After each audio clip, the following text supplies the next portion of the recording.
এভাবে যতবারই আমি গরুর মাংস রান্না করি আমি নিজেই নিজের প্রতি অবাক হয়ে যাই।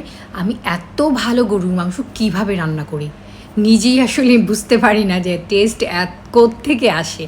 যাই হোক, কিছু টিপস ফলো করলে আপনার গরুর মাংস হতে পারে অসাধারণ। 2 কেজি পরিমাণ গরুর মাংস নিয়েছি। হাড় চর্বি সহ নিলে অনেক ভালো একটা টেস্ট আসবে। 1 কাপ পেঁয়াজ কুচি, 2 টেবিল চামচ লাল মরিচের গুঁড়া, 1 টেবিল চামচ ধনে গুঁড়া আর 2 টেবিল চামচ আদা বাটা।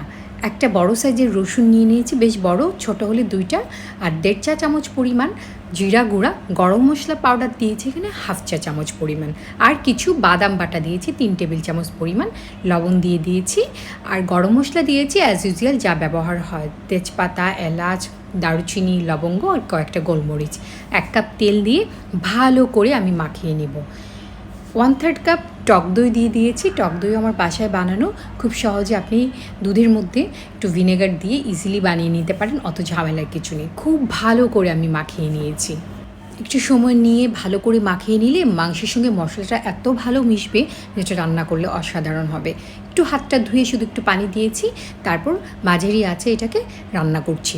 মাংসের পরিমাণ আসলেই একটু বেশি এবং হাড়সহ নাড়াতে আমার আসলে কষ্টই হচ্ছে। একটু ভালো করে নেড়ে চেড়ে দিচ্ছি, তারপর আবারও ঢাকনা দিয়ে ঢেকে দিব।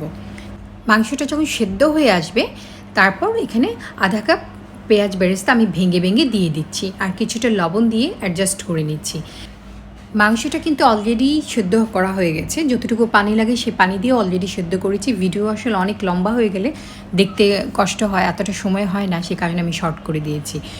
মূলত মাংস সেদ্ধ হওয়ার পর পেঁয়াজ বেরেস্তা দেওয়ার পর থেকে ভালো করে ভেজে ভেজে মাংসটা রান্না করা হচ্ছে এই টেস্টের কারণ।